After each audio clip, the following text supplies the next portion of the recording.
Jika bisa menahan rasa sakit, kita akan lebih bisa bertahan dari rumitnya hidup. Wanita ini terlihat biasa, seperti orang kantoran, punya suami yang sayang padanya, dan normal-normal saja. Tapi kehidupan rahasianya, dia adalah agen CIA berbahaya, yang dilatih sejak umur 18 tahun. Selalu berhasil menyelesaikan misi sulit, dan identitas rahasianya bocor. Suaminya diculik, dan dia dipaksa sekelompok orang untuk menyelesaikan misi gila dan berbahaya, yang bisa menyebabkan perang antar negara. Dia harus berpacu dengan waktu untuk menyelesaikan misi dari teroris, juga menyelamatkan suaminya. Walaupun harus dituduh mengkhianati agensi dan negaranya sendiri, dia diburu dan dikejar banyak pihak. Wanita ini harus menyelesaikan misi gila ini dengan gaya dan kemampuan taktisnya yang luar biasa. Dibintangi oleh Kate Beckinsale, Rupert Friend, Ray Stevenson, dan Goran Kostic. Tanpa lama-lama, yuk kita gaskan!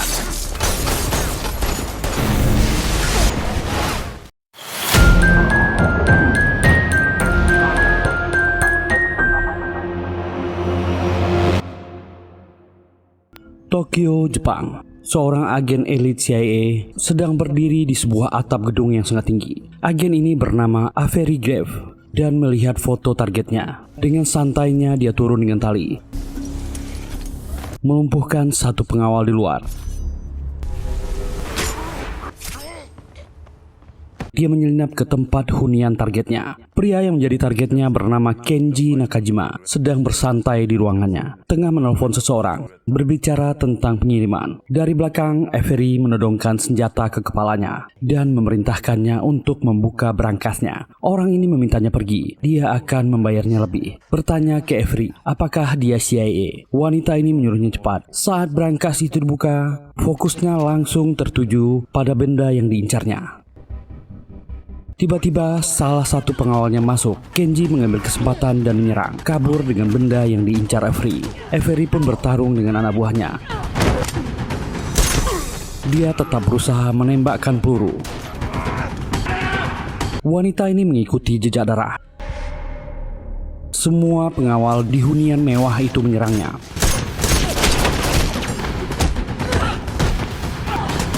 Yang membuatnya terlambat mengejar Kenji. Baku tembak terjadi.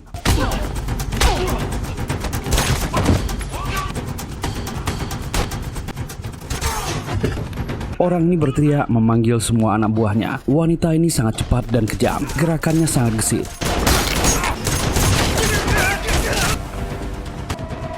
Dan dia diserang oleh Kenji. Avery menghajarnya, tapi orang ini tetap melawan. Avery terpaksa menghabisi orang ini.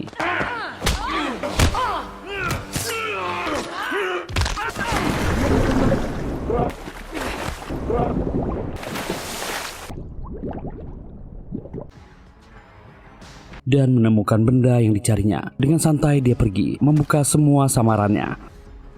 Inilah Canary Black.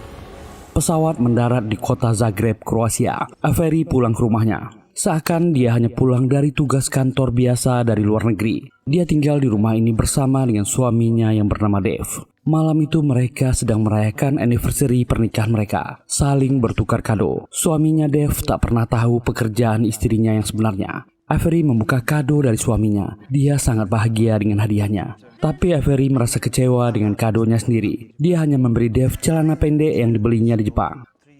Suaminya Dave adalah penyayang binatang. Dia ingin mengadopsi seekor anjing. Tapi wanita ini menolaknya. Dia belum siap. Avery memutuskan untuk mengajak Dave untuk makan malam di luar. Mereka pergi ke restoran dengan berjalan kaki dan saling bertukar cerita tentang masa lalu. Menghabiskan malam yang hangat bersama. Besok paginya, Avery bersiap ke kantor. Dave berusaha membujuknya untuk tinggal di rumah hari ini, tapi Avery menolaknya. Dia sangat sibuk. Sebagai gantinya, dia meminta suaminya mengosongkan waktu di weekend. Mereka akan menghabiskan waktu bersama. Avery pun berangkat ke kantornya, yang bernama Aventure Risk Management, sebuah perusahaan finance. Tapi sebenarnya tempat itu adalah kantor rahasia perwakilan CIA di negara ini. Atasannya bernama Jarvis Hedlund. Menanyakan perjalanan bisnisnya ke Tokyo. Avery menjawab semuanya selesai dengan baik dan dia memberi Jarvis hadiah. Jarvis dan Avery pun menuju ruang khusus membahas pekerjaan lebih lanjut. Mereka sudah saling mengenal cukup lama. Avery ingin mengundangnya dan istrinya untuk makan malam bersama. Jarvis menerima ajakan itu. Mereka turun lewat lift rahasia menuju ruangan bawah. Akhirnya sampai di ruang kerja mereka yang sesungguhnya. Banyak orang bekerja secara rahasia di sana. Ruang kaca itu langsung tertutup. Jarvis memanggil pria bernama Blake untuk membahas misi mereka selanjutnya. Mereka melakukan rapat rahasia, membahas file yang didapat Avery di Jepang. File itu berisi data rahasia Kenji tentang bisnis perusahaannya dalam memasok senjata untuk teroris internasional dan data pejabat yang pernah disuapnya dan seluruh nama jaringan teroris yang dia suplai. Jarvis juga menunjukkan Avery sebuah file saat dia sedang melakukan misi di Jepang. Saat bersamaan terjadi penghabisan massal di kakao milik mafia Rusia. Pelakunya bernama Kali, salah satu assassin top, tapi belakangan dia hanya mengambil tawaran pekerjaan dari Eropa Timur. Itulah yang membuat mereka curiga padanya. Jarvis meninggalkan ruangan. Avery meminta Blake untuk mencari data tentang Kali, tapi tak ada satupun data personal yang terungkap, termasuk foto dirinya. Avery hanya bisa melihat target buruannya. Dia hanya berburu target level rendah. Dia selalu memburu gangster kelas rendah, padahal kemampuannya luar biasa. Avery sangat curiga dengan orang ini. Sore hari, Avery kembali ke rumahnya, melakukan pembicaraan kecil dengan tetangganya, dan dia masuk ke dalam. Dia bicara dan mencoba memanggil suaminya. Saat dia turun, rumah sudah berantakan. Kacamata Dave tertinggal di sana. Ada yang membobol rumahnya dan menculik suaminya. Tak lama HP-nya berbunyi. Sebuah panggilan masuk dari nomor tak dikenal dan suara yang disamarkan. Avery menanyakan suaminya. Penelpon ini tak menjawabnya. Dia malah memberikan Avery sebuah data tahanan CIA. Di gigi palsu tawanan itu ada sebuah file. Orang ini menyebutkan nomor tahanannya. Penelpon itu meminta Avery untuk mencuri file bernama Canary Black di dalam gigi tahanan itu dan memberinya waktu 9 jam untuk mendapatkannya jika dia ingin suaminya tetap hidup. Avery ingin mendapatkan bukti suaminya masih hidup, dan dari seberang terdengar suara suaminya Dave yang sedang disiksa. Avery mau tak mau harus bersedia untuk melakukan misi ini. Dia mengancam akan memburu penelpon itu jika dia menyakiti suaminya. Penelpon ini tak mengubrisnya. Dia hanya ingin Avery fokus menemukan file itu. Dia akan menelpon Avery ke sebuah bilik telepon di Gang Gajeva tengah malam ini. Jika Avery tak menjawab telepon itu dan membawa file Canary Black, suaminya akan meninggal. Dan jika Avery tak patuh padanya atau melibatkan dan melaporkan ke CIA, dia juga akan menghabisi suaminya. Dan telepon ditutup. Avery menguatkan dirinya. Dia tak bisa meminta bantuan CIA. Dia sangat bingung. Memutuskan menghubungi temannya yang bernama Sorina. Sorina adalah seorang hacker yang sangat hebat. Hubungan mereka di masa lalu tak terlalu baik. Gadis ini langsung menolaknya. Dia bisa minta tolong dengan hacker di agensinya. Avery memohon, mengatakan situasi yang dialaminya. Avery juga mengancamnya. Dia pernah menghacking FSB Rusia. Dia akan membuka hal ini jika Sorina tak mau membantu. Wanita ini akhirnya setuju. Dia meminta Sorina untuk mencari tahu lokasi panggilan masuk terakhir di teleponnya. Sorina segera mencari tahu dan mengerjakannya. Tapi telepon itu adalah telepon sekali pakai. Dia membutuhkan waktu lebih untuk melacak lokasinya dan akan mengirimkannya ketika dia mendapatkannya. Avery memintanya bergegas dan menutup telepon. Sambil menunggu update dari Sorina, Avery kembali ke kantornya.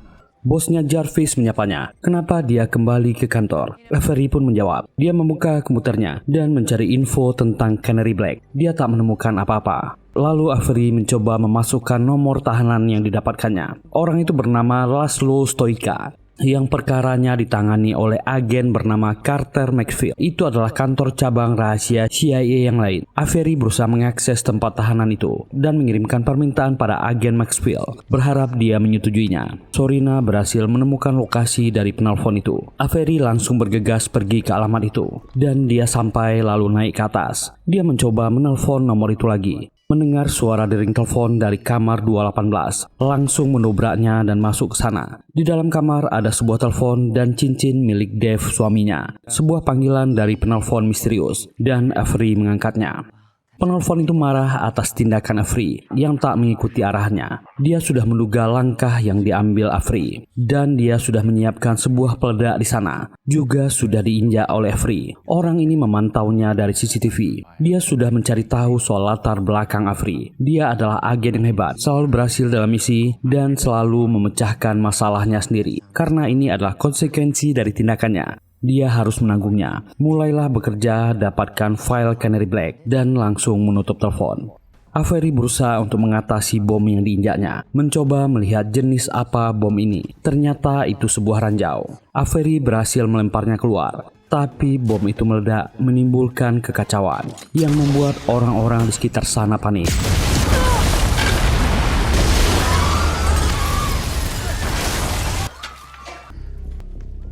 Avery langsung kabur dari sana. Dia masuk ke mobil dan melihat cincin suaminya. Avery pun pergi ke salah satu markas rahasia CIA Black Site. Dia memakai kartu aksesnya. Senjatanya ditahan sebelum masuk. Dia berkata ingin bertemu dengan agen McPhail. Seorang agen lain memandunya di sana. Inilah orang bernama Carter McPhail. Agen ini sudah melihat permintaan akses yang dikirimkan Avery, tapi aksesnya ditolak. Avery pun berusaha untuk bernegosiasi dengan McPhail. Dia ingin bertemu dengan tahanan itu. Avery mengarang cerita tahanan itu tahu soal asasin bernama Kali. Dia ingin tahu sejauh mana mereka saling mengenal. Ini berhubungan dengan kasus dealer senjata yang sedang diurusnya. McPhail tampak percaya dan mereka menuju pintu tahanan. Avery berusaha menggali info soal tahanan ini. Saat tiba di pintu, Avery berkata dia akan bertemu sendirian dengan tahanan ini. McPhail pun menyetujui tawarannya. Dia akan memantau dari ruangan sebelah. Saat masuk ke ruangan interogasi, Avery langsung menanyai orang ini soal Kenji Nakajima dan hubungannya dengan file Canary Black. Tapi Stoika masih menolak. Dia berpura-pura tak tahu. Dia tak mengenalnya. Avery membujuknya. Dia bisa membantunya. Serahkan file itu. Tapi orang ini menolak dan memakinya. Avery kehilangan kesabarannya dan menyerangnya.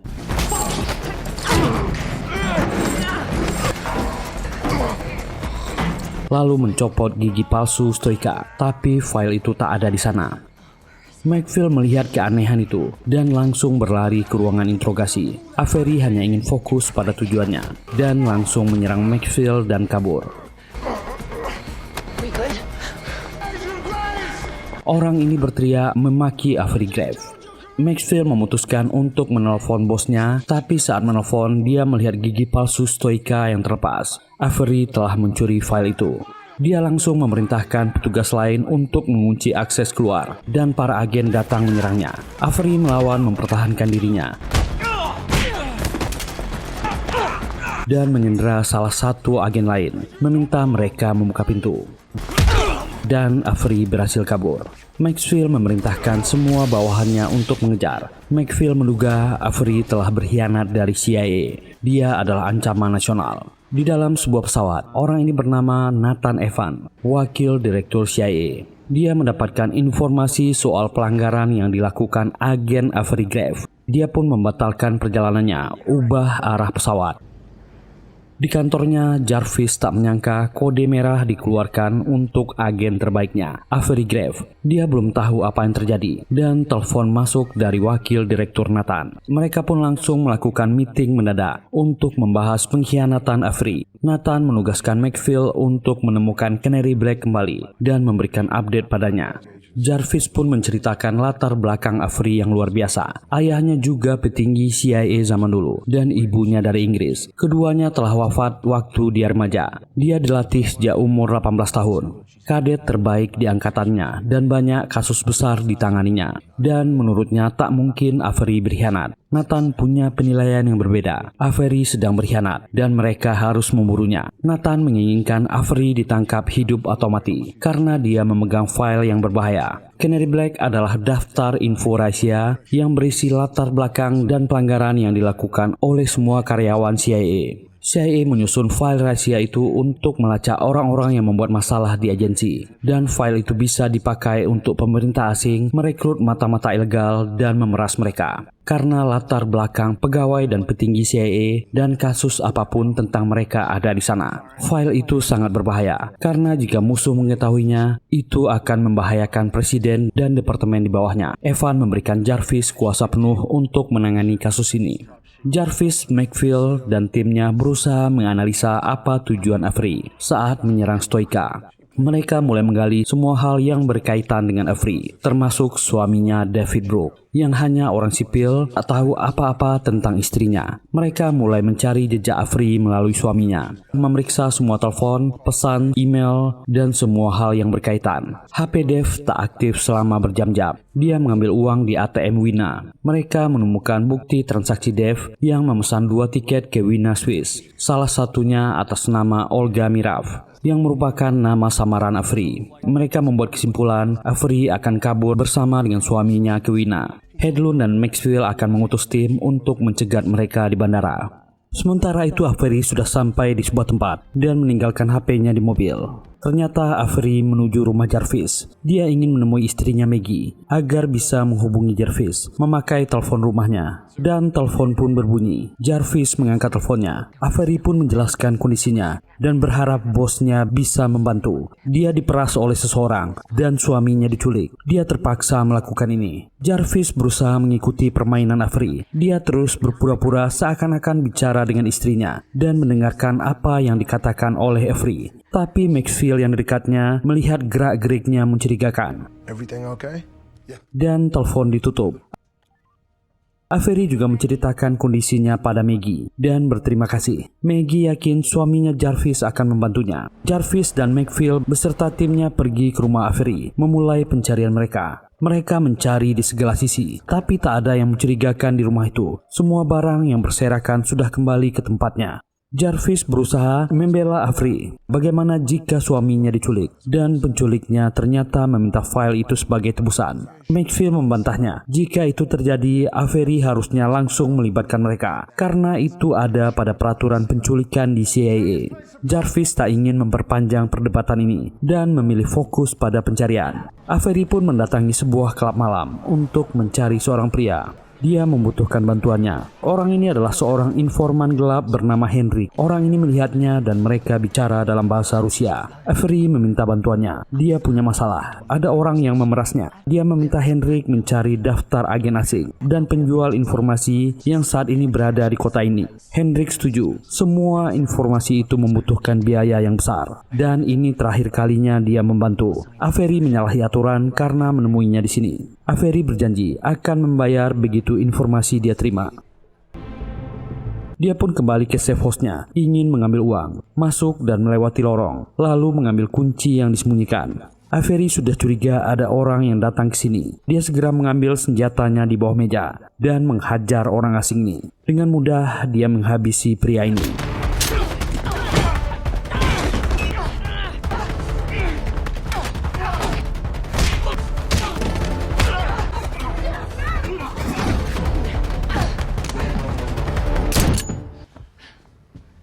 Sebuah telepon masuk dari HP pria itu.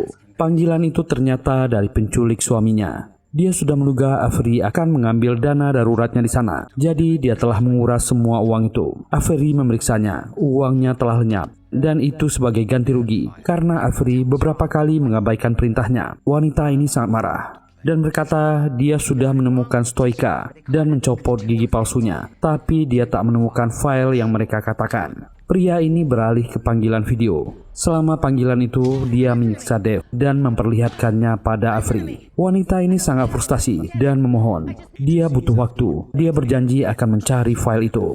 Pria di telepon ini tak peduli. Dia hanya memberikan sisa waktu 4 jam untuk Avery menemukan file itu. Untunglah laptopnya tak diambil. Dia segera membukanya. Avery mengirim pesan yang terenkripsi kepada Jarvis bosnya. Dia memutuskan untuk bertemu dengan Jarvis dan dia segera keluar dari sana, berjalan di kegelapan malam dan masuk ke mobil Jarvis.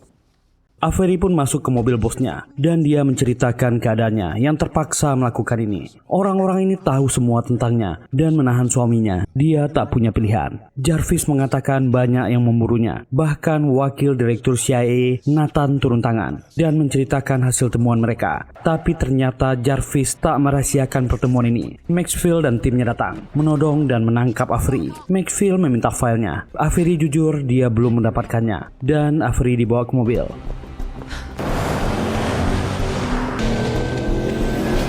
Maxfield di dalam mobil masih berusaha meminta dan menginterogasi Avery dan mengancamnya. Tapi ternyata bukan mereka saja yang mengincar wanita ini. Ada kelompok lain yang datang dan menghalangi mereka. Orang-orang ini memasang bom di mobil petugas CIA. Aksi kejar-kejaran dan tembak-menembak terjadi.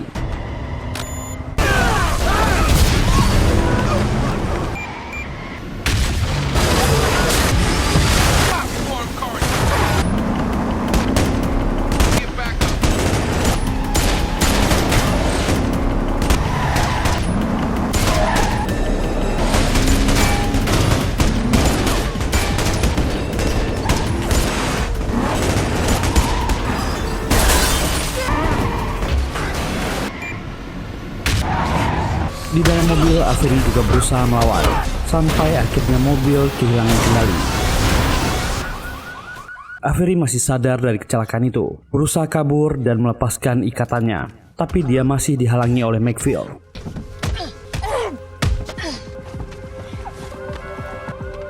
Dia juga mengambil senjata dan bom, menghabisi komplotan yang mengikuti tim CIA.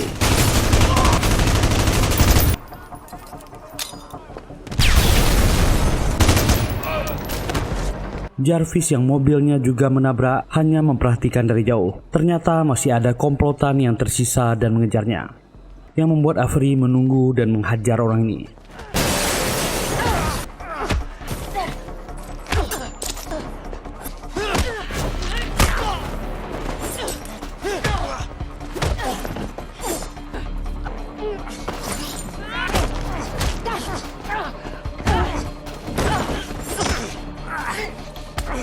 Dan dia menghabisinya dengan barbar.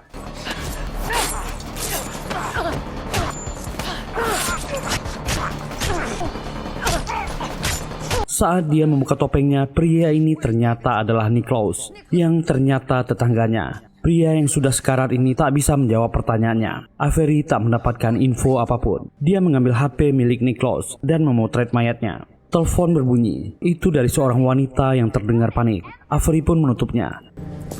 Wakil Direktur CIA, Evan Nathan sudah tiba di bandara. Dia menuju Badan Keamanan Nasional. Dia marah besar setelah mendapatkan berita kaburnya Avery. Sementara itu, Jarvis tetap berusaha meyakinkan Maxfield kalau suami Avery diculik. Mereka tak menemukannya di Bandara Wina, tapi Maxfield tetap yakin Avery sudah berkhianat. Bisa saja Dave adalah kaki tangan Avery. Maxfield sudah tak tahan dengan tingkah Jarvis yang terlalu membela anak buahnya. Dia tak segan melaporkan tingkahnya ini pada Nathan Evan agar dia tak lagi menangani kasus Avery. Perdebatan mereka terpotong. CIA mendapatkan laporan penemuan mayat. Itu adalah mayat Niklaus. Jarvis sadar pria ini adalah tetangga Avery. Sedangkan Maxfield makin yakin Avery bekerja sama dengan orang-orang ini. Sudah jelas Avery adalah pengkhianat. Jarvis memerintahkan bawahannya untuk menemukan semua informasi tentang orang ini. Sementara itu, komplotan yang mengejar tim CIA kembali ke markasnya. Mereka adalah sindikat teroris internasional. Istri dari Niklaus, Abby, juga terlibat. Mereka ternyata sudah lama mengamati Avery. Abby datang dengan penuh amarah karena kehilangan Niklaus suaminya. Inilah pimpinan mereka, bernama Konrad Bresnov. Dia berkata korban sudah biasa terjadi, dan dia menghabisi bawahannya yang telah membiarkan Avery kabur. Saat mereka sudah mendapatkan file itu, dia mengizinkan Abby untuk menghabisi Avery. Avery yang sudah berhasil kabur kembali menemui Henrik yang ditemuinya di klub malam untuk mendapatkan informasi. Pria ini awalnya enggan memberikan informasi karena bayaran yang diberikan tak sepadan. Avery memohon, rumah amannya dibobol, dia kehilangan uang. Avery berusaha bernegosiasi dengannya dengan menukar informasi penting tentang dubes Prancis yang dihabisi 2 bulan lalu. Pria ini tertarik. Avery memberikan siapa nama pelakunya dan bagaimana skemanya.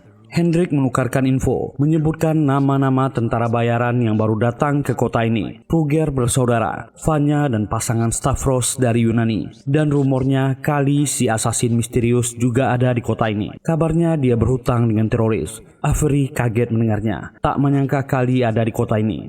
Avery menunjukkan foto tetangganya yang bernama Niklas. Dia dan istrinya adalah tetangganya selama 8 bulan. Hendrik menjawab, nama aslinya adalah Ronnie van Kloos. Dia adalah kontraktor swasta yang bekerja di berbagai negara. Orang ini tak punya identitas, bahkan CIA tak punya datanya. Hendrik memberikan data yang diminta Avery dan jangan menghubunginya lagi. Lalu wanita ini juga pergi dari sana. Wakil Direktur CIA sampai di Badan Keamanan Nasional Kroasia, dan yang tak disangka ternyata direkturnya Konrad Bresnov, sekaligus dalang yang menjebak Avery Graves dari balik layar. Mereka berkenalan. Bresnov protes ulah agennya yang membuat kekacauan di negaranya. Nathan terpaksa bekerja sama dengannya untuk memburu Avery, sekaligus meminta maaf atas kekacauan yang dibuat agennya. Bresnov menerima tawaran itu, tapi dia mengajukan syarat. Jika Avery tertangkap, merekalah yang akan menginterogasinya, dan Nathan pun setuju. Avery mendapatkan info kalau wakil direktur CIA sudah di Zagreb dan dia menuju ke hotel tempat Nathan menginap menggunakan identitas baru dan peralatan yang telah disiapkan Hendrik. Dia meminta kamar yang spesifik kepada resepsionis untuk memudahkan operasinya. Sesampainya di kamar hotel, dia langsung melancarkan aksinya. Menyelinap melalui balkon dan berjalan di antara sisi gedung. Dia berhasil masuk setelah memecahkan kaca. Nathan belum masuk ke kamarnya, dan Bresnov terus mengirimnya pesan, mengingatkan soal misinya, membuat Avery cukup terganggu. Tapi dia berusaha tetap fokus. Nathan akhirnya kembali ke hotel, menginfokan pada sekretarisnya kalau dia akan bekerja di kamar, jangan diganggu. Saat Nathan masuk ke kamarnya, Avery langsung menyergapnya, memasanginya masker kedap suara yang bisa diatur, membuat suaranya tak terdengar oleh pengawalnya yang berjaga di pintu kamar. Avery langsung ke intinya. Dia berkata, selama ini Stoika tak pernah memiliki file Canary Black, yang artinya dia tak pernah mengkhianati negaranya. Tapi Nathanlah yang memiliki file itu. Avery mengambil laptopnya. Untuk membuka file itu dia membutuhkan password, tapi Avery tak banyak waktu. Dia lebih memilih cara tercepat mendapatkannya, yaitu dengan rasa sakit. Nathan 2 kali memberi password yang salah. Avery pun harus mematahkan 2 jari tangannya.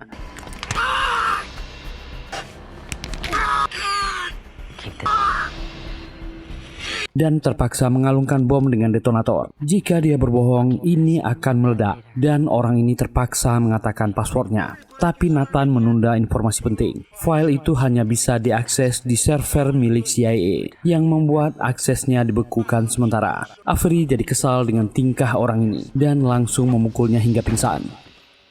Terpaksa kembali dia mengontak Surina untuk menemukan lokasi server CIA terdekat. Dia berjanji kalau ini adalah permintaannya yang terakhir.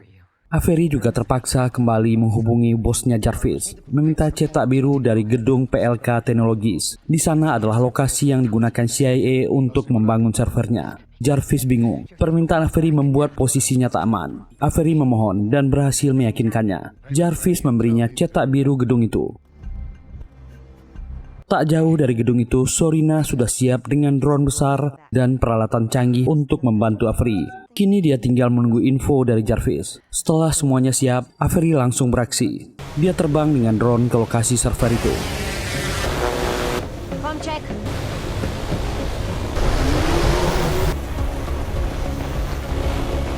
Save the jokes.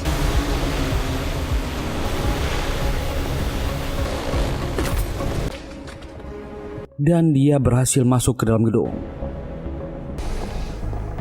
Lalu bisa mengakses file Canary Black.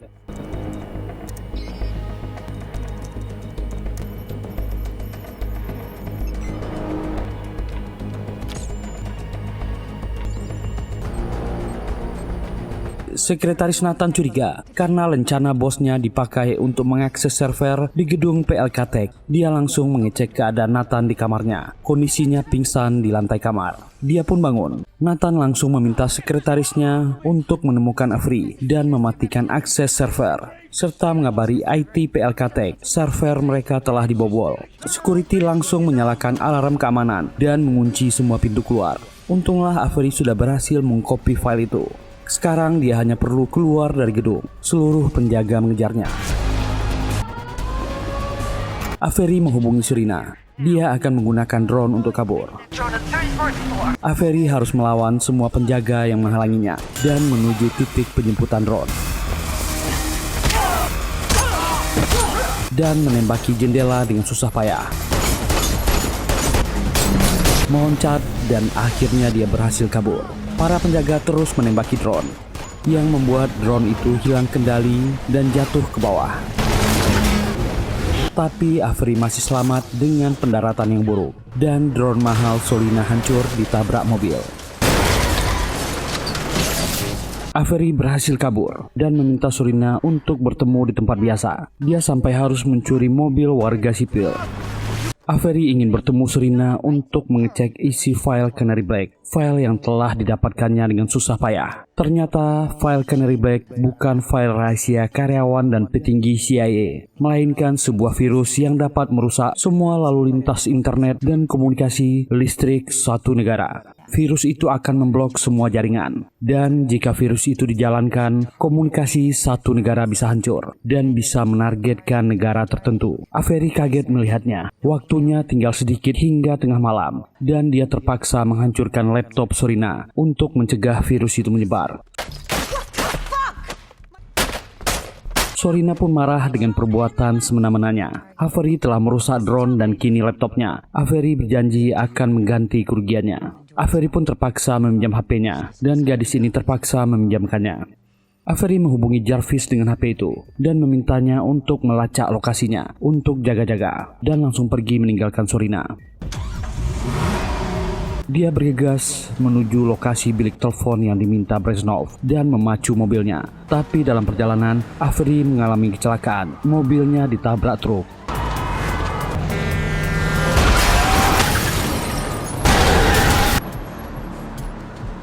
Dia segera turun dari mobilnya dan segera berlari dengan panik menuju bilik telepon yang dijanjikan. Telepon itu sudah berdering dari jauh, tapi dia melewatkan panggilan itu. Avery sangat marah dan kecewa, membuat dia kurang waspada. Panggilan telepon itu hanya untuk mengalihkan perhatian. Bawahan Brezhnov sudah di sana menembak Avery dengan obat bius, dan dia meringkus Avery.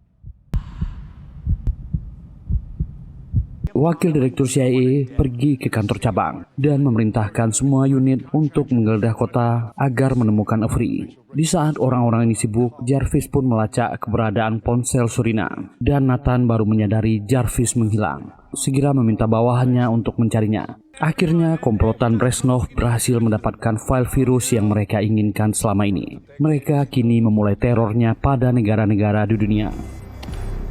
Dan saat itu sedang diadakan KTT Persatuan Global di New York dan pertemuan kepala negara dari seluruh dunia. Dan saluran komunikasi terganti. Wajah orang ini muncul. Brezhnov pun mengatakan permintaannya. Dia mempunyai senjata berbahaya, yaitu virus buatan Amerika yang dicurinya, Canary Black. Dia mengancam akan memutus jaringan di suatu negara jika mereka menolak untuk membayar dengan sejumlah uang yang ditetapkan. Mereka tak bisa main-main dengan teror ini. Brezhnov langsung mencontohkan, membidik negara Singapura sebagai target pertama virus ini.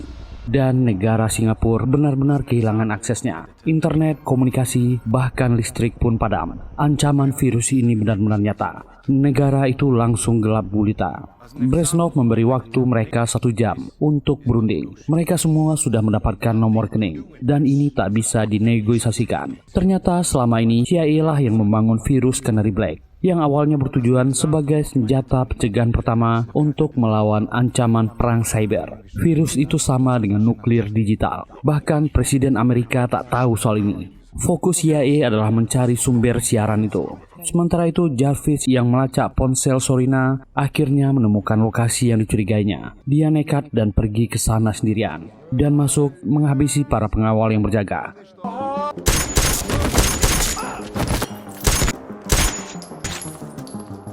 Dia masuk lebih ke dalam, sebuah terowongan yang panjang di bawah tanah. Tapi Jarvis ketahuan dan ditodong, ditangkap oleh salah satu bawahan Brezhnov.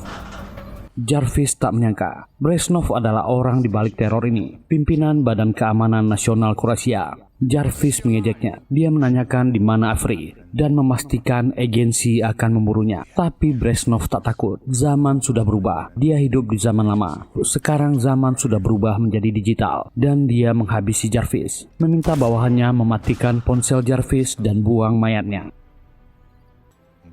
dan mengikatnya. Dia mengejeknya. Avery tak menyangka pejabat petinggi keamanan nasional Kroasia ini dalangnya. Orang ini berterima kasih ke Avery yang telah membuatnya kaya. Mereka orang Amerika yang sombong dan sok menjadi pahlawan. Tujuannya menyebarkan virus ini adalah untuk menghilangkan kekuasaan negara adidaya. Avery memohon, virus itu tak boleh dilepaskan. Banyak orang yang akan menjadi korban. Dunia akan kacau. Tapi Brezhnov tak peduli. Dia akan menepati janjinya dan melepaskan Dave yang ditawan, meminta bawahannya untuk membawa Dave ke sini. Brezhnov berkata, dulu ayahnya adalah seorang pahlawan, tapi dia dikhianati oleh negaranya sendiri, dan ini pembalasannya. Dave dibawa ke sana. Abby yang suaminya dihabisi Avery menembak Dave.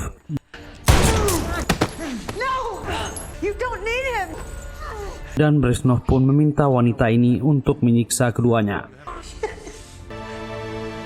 Sementara itu, dalam pertemuan kepala negara dunia, Presiden Amerika tak tahu soal virus Canary Black ini, membantah kalau itu adalah buatan negaranya. Ini adalah sabotase dan fitnah kepada negaranya. Semua pimpinan negara dunia sangat bingung dan panik. Beberapa negara tak ingin mengambil risiko. Ini bisa meruntuhkan ekonomi mereka. Uang mulai masuk ke rekening gelap para teroris ini. Melihat beberapa negara mulai mengirimkan uang. Korea Selatan, Meksiko mulai membayar di awal. Brezhnov meminta semua orang diam. Presiden Kroasia menghubunginya. Dia tak tahu pejabatnya adalah dalang di balik semua kekacauan ini. Brezhnov menyarankan agar Kroasia juga membayar dan mengirimkan uang. Dan dia menutup telepon. Sementara itu Abby mulai menyiksa Dave. Tapi yang tak disangka Dave bisa balik menyerangnya.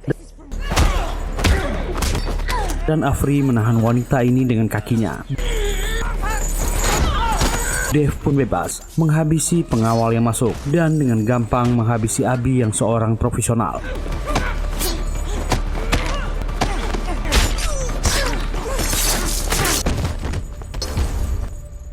Avery merasa ada yang aneh dengan Dave. Ini bukan Dave suaminya, karena Dave adalah warga sipil. Dia tak mungkin bisa bertarung seperti ini. Ketika dia bebas, Avery menghajar dan menodong suaminya. Siapa dia? Selama ini ternyata Dave menyembunyikan identitasnya. Dia adalah Kali, si asasin paling berbahaya dan misterius. Saat pekerjaannya untuk mafia Rusia gagal, mereka membebaninya hutang 20 juta dolar dan membocorkan identitasnya pada Brezhnov. Untuk melunasi hutangnya, dia terpaksa membocorkan soal Canary Black. Sumbernya mengatakan file itu ada pada Stoica. Ternyata dia salah. Penculikan ini adalah rencana dari dirinya sendiri. Dave mengaku menyesal, mengakui semua perbuatannya. Avery merasa kalau selama ini dia telah ditipu. Bahkan tentang hubungan ini, Dave memohon kalau hubungan dengan Avery selama ini nyata. Tapi Avery sudah tak percaya lagi padanya. Meskipun Dave berjanji untuk memperbaikinya, Avery harus fokus untuk menyelamatkan situasi berbahaya ini. Dia meminta Dave untuk memutuskan daya listrik agar memberi sedikit waktu. Dia akan menghentikan Brezhnov. Sementara itu, pimpinan negara dunia makin panik. Mereka tak punya pilihan. Sebagian besar dari mereka memilih membayar dan akan mengejar Amerika untuk bertanggung jawab atas masalah ini. Sementara Brezhnov semakin senang. Sebagian besar negara dalam pertemuan KTT itu membayar. CIA terus mengawasi tindakan yang diambil oleh negara-negara di dunia. Mereka juga mencari keberadaan Avery dan Jarvis. Nathan sangat panik. Semua negara menyalahkan Amerika. Bahkan presiden juga sangat marah padanya. Mereka melacak lokasi terakhir ponsel Jarvis dan menemukan lokasinya di lingkungan GRC dan mereka mendapatkan wilayahnya. Nathan segera mengurus tim taktis untuk pergi ke lokasi itu. Avery mulai berjalan di tengah lorong menuju lokasi Brezhnov dan dia menemukan bosnya Jarvis sudah dalam kondisi tak bernyawa. Dia sangat sedih dan sangat marah. Dia akan menghabisi Brezhnov dan membalaskan ini. Dave pun berjalan di dalam lorong menuju ke tempat daya listrik. Sudah 1 jam berlalu. Brezhnov sudah mendapatkan uang 940 miliar dolar Amerika. Uni Eropa, Amerika, Asia, dan sebagian besar semuanya membayar. Brezhnov meminta bawahannya menyiapkan file untuk Rusia, Tiongkok, Jerman, Inggris, dan Prancis yang menolak membayarnya. Tapi sebelum mereka menyebarkan virus, Dave mematikan daya yang membuat semua listrik padam. Mereka pun bingung. Brezhnov meminta bawahannya untuk segera mengeceknya. Avery dan Dave mendekat ke lokasi orang-orang ini. Tak lama baterai cadangan digunakan, daya kembali hidup. Avery mulai menyerang Brezhnov dan komplotannya. Baku tembak pun terjadi.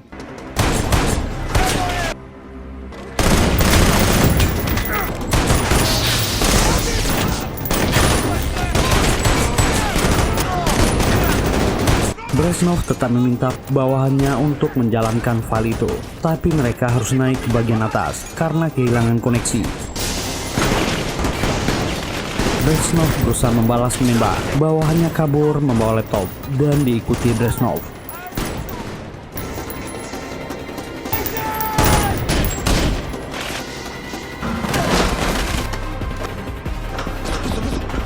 Avery terus mengejar mereka. Dan Dave juga membantu melindunginya dari belakang. Sementara CIA dalam perjalanan menuju lokasi. Dan mereka terus naik ke atas.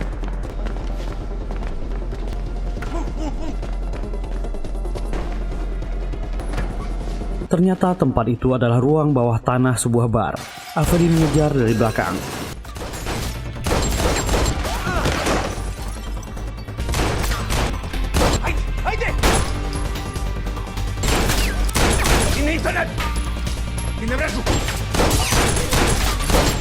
Dan bawahan Brezhnov kembali ditembak. Laptopnya jatuh. Brezhnov meminta orang itu berdiri dan ambil laptop itu segera. Dan Avery berhasil menembak dan mendekati Brezhnov. Dengan penuh amarah, dia menghajar orang ini.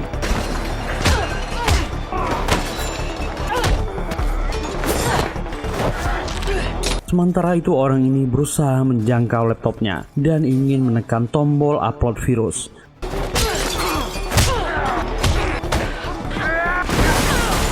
Brezhnov masih berusaha melawan Avery. Dan keduanya terjatuh ke bawah.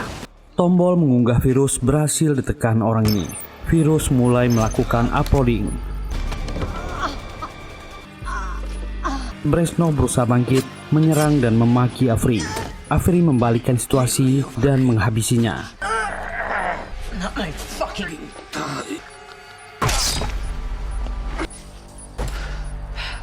Dia segera naik ke atas, berhasil memutus koneksi laptop ini, dan virus itu gagal menyerang. Dave juga berhasil menyusulnya. Dave berusaha menjelaskan keadaannya, meminta maaf dan ingin memulai dari awal lagi, tanpa rahasia dan kebohongan. Tapi Avery tak yakin dengan apa yang terjadi. Dia sudah terlanjur kecewa padanya dan tak yakin lagi dengan rasa ini. Avery mengembalikan cincin pernikahan mereka. Dave sangat kecewa. Beri dia satu kesempatan lagi. Tapi Avery menolaknya. Dan pasukan CIA sampai di lokasi itu. Memerintahkan semuanya menyerah. Dave pun berkata, I love you. Dia segera meloncat lewat jendela dan terjun ke sungai. Mereka berhasil menahan Avery. Nathan pun menginterogasi Avery dan memberinya laporan berisi pelanggarannya selama ini. Dia terus berceloteh soal semua kesalahan Avery. Avery sekarang tak punya negara. Dia tak punya hak. Avery akan menjadi budaknya selama seumur hidup dan akan bekerja untuknya. Avery membalas dan menghajar orang ini. Seorang wanita tiba-tiba masuk ke ruang interogasi itu. Dia akan menggantikan Nathan untuk menanyai Avery, meminta Nathan Evan keluar. Presiden akan menelponnya sebentar lagi. Dengan wajah bingung, Nathan keluar. Wanita ini bernama Elizabeth. Dia menawarkan Avery untuk masuk ke MC6, sebuah organisasi yang baru dibentuk menangani ancaman tingkat tinggi. Dia memberi Avery pilihan bergabung dengan mereka atau membusuk di penjara. Avery pun mau tak mau menerima tawaran itu. Elizabeth memuji kemampuannya. Dia telah menyelamatkan dunia. Dan Avery pun keluar berjalan menuju rumahnya subuh itu.